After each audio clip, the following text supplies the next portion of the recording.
Hi, I'm Ashley Adamson. Welcome to Tea Time. This is unedited and unscripted, and today we're going to talk about perfectionism and the pros and cons of perfectionism in relation to being trans.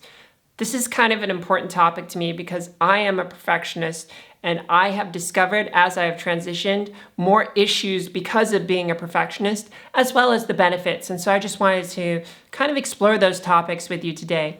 I don't have any did I say this is unedited and unscripted? It's definitely that. It's just in my head and I just want to get it out. So there'll be pauses at times. By the way, check out this. I never wear this. This is my first time actually wearing it. But God, I feel like I look pretty good in this, hi. But I don't know where I'd wear this because I think this is made for people with huge boobs to kind of pop through, But I don't have those at the moment. Maybe surgery one day. So perfectionism, this is quite a topic because I think as you open the door to allowing yourself to change your body and to be trans and to transition, you kind of open this Pandora's box where you say, okay, I am able to change my body, but now I'm able to change my body. So whereas before you may have said, you know what, that's something that I kind of want, but I can't change my body. So there it is. I used to think, oh, I guess I'd be great. It would be awesome to be born a woman, but I guess I'm not. So, oh, well. And so that door of change has always been closed. But now that I can I've opened the door to saying, yes, I can change my body. Now it's well, now that I can change my body, I can change my body. So why don't I change all the things, right? And as a perfectionist, that starts to lead down this path of, well, let me make a list of all of the things I can change. Let me look at the most ideal forms of the female body, and let me take and pick and parse this in a way where I'm basically remixing all of my own mental perceptions of the perfect female physique, and then let me go find a way to make those happen to me. And what that results in is dysphoria. And I think all of us get this, right? Do you ever feel pretty shitty for the way your body is? That's dysphoria. And some people are just born with it. But I think most people experience dysphoria as they spend more time looking at what they see is the construction of femininity or masculinity, and then trying to compare their body to that and not feeling good about it. Now, I think most women have this issue too because they've been bombarded with imagery of what the perfect female physique is, which is highly curated and selective and very contextual to selling you things that makes it hard to feel attractive and sexy and feel just good with your body. If there's any cis women out there, you get that, right? And trans women, obviously you get that too, because you take the cis woman thing that you have to struggle with, and then you add on trans to that, where you have genetic related testosterone issues with certain things where you go, gosh, that's not right, that doesn't look good, my shoulders are too broad, my ribs are too big, I don't have enough curvature in my hips, my boobs are too small, my butt's not big enough, maybe it's too big, my face looks weird, I have the list goes on. Does that happen to you? Fuck, it's a trip. And so perfectionism takes this to the next level because you start to analyze and you start to make it very hard to actually ever be satisfied. On the plus side, I think the benefit of being a perfectionist is that you make effort to change things, and as you do these things, it can make you feel better. For example, my voice. I knew that I was going to speak at some point because that's a part of my transition story, is when she was born within me, she told me, you got to go out there, you got to speak, you have a voice, you have a message. Hello, that's me.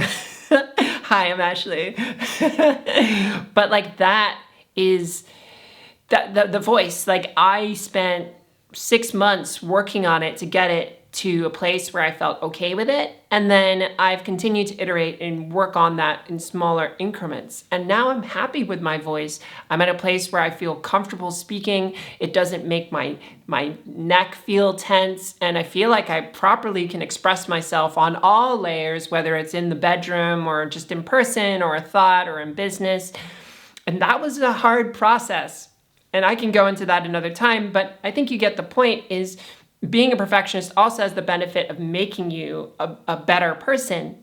And so this is the balance of finding your own perfectionism. And I think we all have a little bit of a perfectionism in the sense that we think we can make something better. And I think that that's a human trait. Wouldn't you say?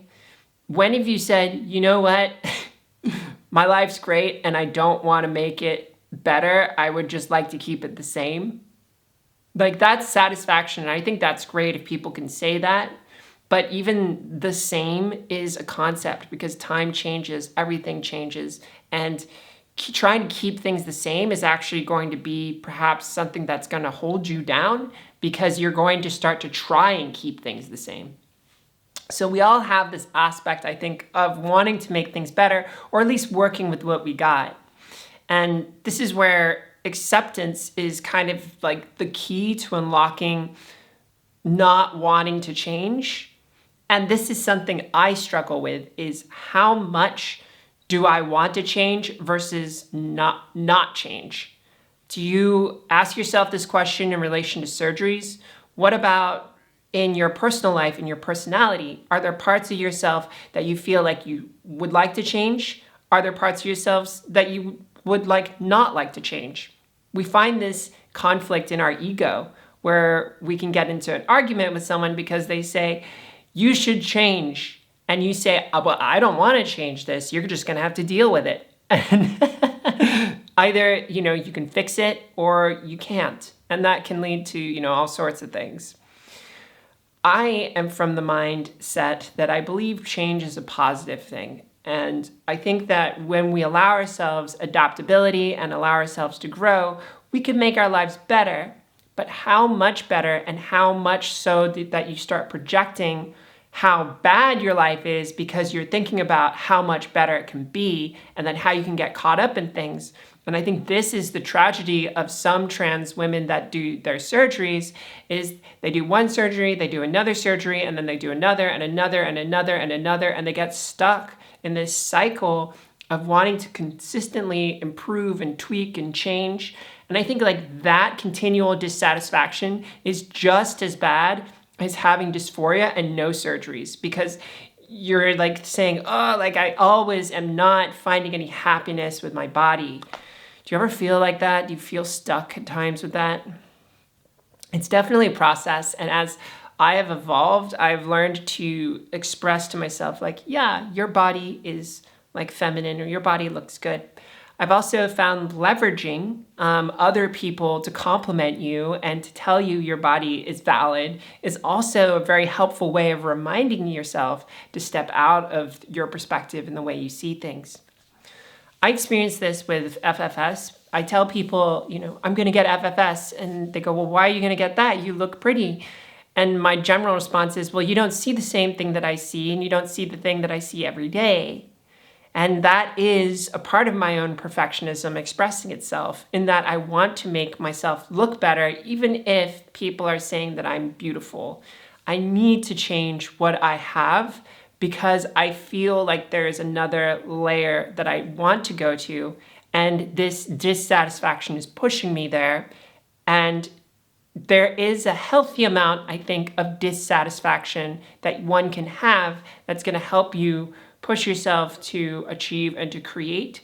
But then there's that pushback that you need to be aware of, which is this balancing act of saying enough is enough, or let's work on satisfaction, let's work on acceptance, let's work on ourselves in a way where we can't live in this conflict with our own inner narrative. Do you ever feel like you're in conflict with yourself? Oh, I should have done this, or, I should really be doing this, but I just don't have enough energy, or I have an idea of what the perfect me would do, but I don't want to do that, basically, right?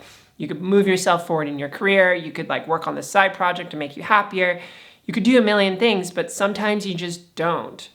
And that is this tricky place to be, because if you don't follow your perfect self and you are also being guilty for not following your perfect self, then where are you? You're basically in a place where you're not feeling good about yourself, and you're putting yourself in an even less perfect place, because then you're beating yourself up for something.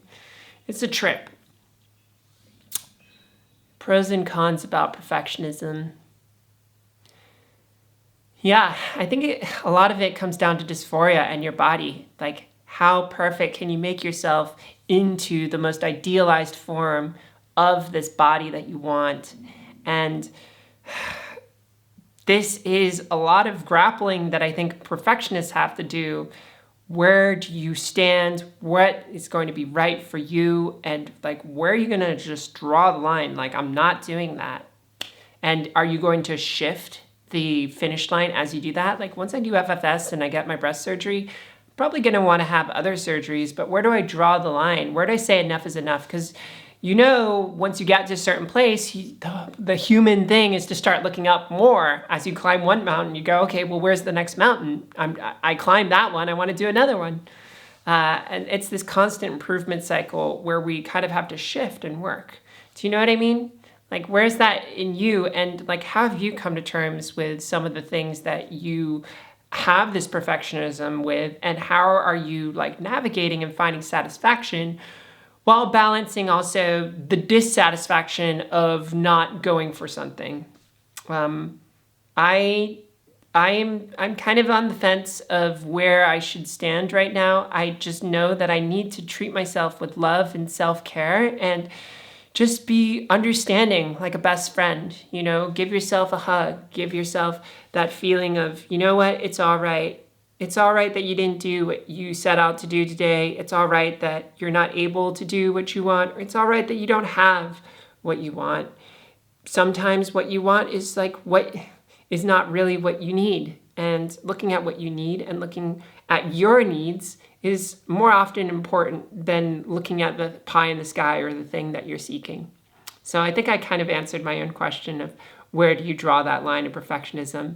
I'd love to hear from you and like where your thoughts are with your line, and like what you think works for you and how you find your own satisfaction. This has been the Tea Time episode. I'm so happy you've joined us. I'll see you tomorrow. As they say in Berlin, tschüss.